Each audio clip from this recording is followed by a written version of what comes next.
my email address and Rick's email address are both on the screen. So please feel free to send any questions our way. We did just get a response in the chat. Someone is suggesting methane, since it is leaking from infrastructure under roads. So not sure if that's certainly methane. I mean, it's a greenhouse gas, et cetera. But it's not it's in such incredibly low supply. It's effective as a greenhouse gas at really, really low concentrations, as all greenhouse gases are. But I just don't know if anybody in the scientific community thinking about methane as a hazard to plants or animals or anything like that. Only because it is important. It's incredibly important in greenhouse gases, but its concentration, all greenhouse gases combined is maybe 1% of the atmosphere. It's really, really low if you exclude water vapor. So you certainly could do it. I would just have a harder time making the case that it's a chemical that poses a risk to plants and animals in nature. And then as a follow-up from Karina, what aquatic organisms should be used to test water quality? Oh, there's a bunch of really good ones that scientists use them because they're really easy to culture in the laboratory. They reproduce like crazy. They're small, so things like water fleas, which we also call Daphnia, D-A-P-H-N-I-A. If you start with one, you'll have thousands in a matter of weeks. The other one are amphipods, which are these little tiny crustaceans. They kind of look like sow bugs, but they're pressed side to side instead of top to bottom. They live in lakes and ponds by the billions. They're about from a quarter inch to a half inch long, depending on what species you have. Those are great. Snails are great. Snails are naturally hermaphroditic, so if you had one snail, you'll have a few hundred in a month. And they're all of those are so easy to take care of.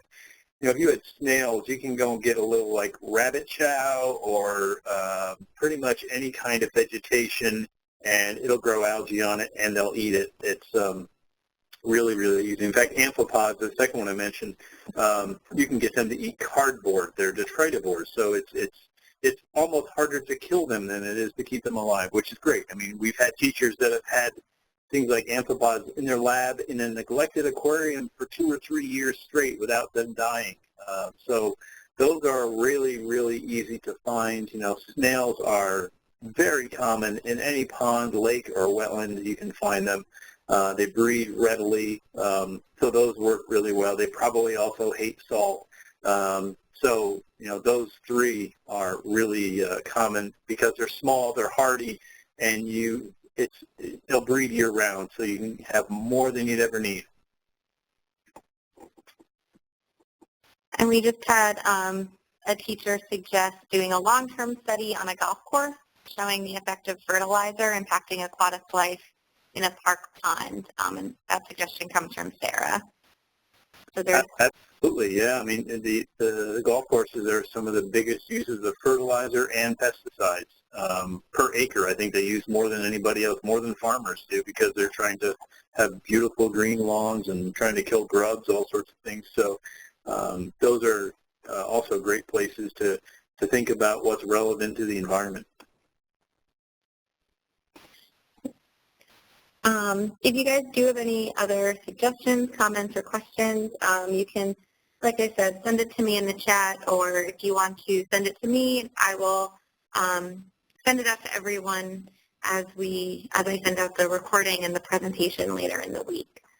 I'll just add to that, I put my email out there knowing that you guys can contact me, and very willingly. So really, if you have questions, I learned so much from teachers, probably more than they learned from me. So we really, both Andy Friedland and I, love to talk to folks. And if you happen to use our book, we love to hear what you like about it and what you don't like about it, what you might like to see next time. We made some hopefully some very good changes from the first to second edition, breaking up into teaching modules. If that's something you'd like, let us know.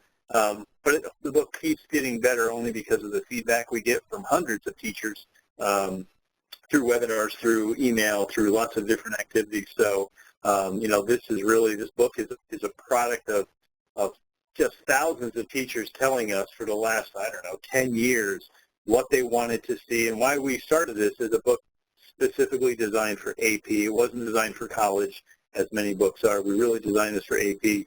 So we always want to be responsive to what people want to see, and we try to keep it really modern with really modern studies, and hopefully that comes through.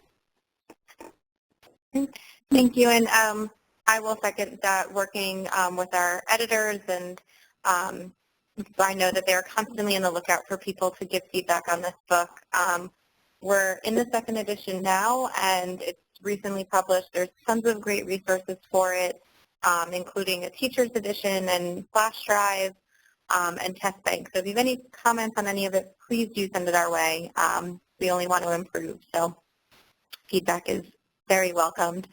I'm seeing a lot of you are sending thank yous in the chat. Thank you guys for joining us tonight. I really appreciate it. It's been a really good week of webinars, so I'm glad we are ending on a really positive note. We had a great discussion on this one, so thank you guys so much. And keep an eye on your inbox for an email from me with the recording and a link to the PowerPoint.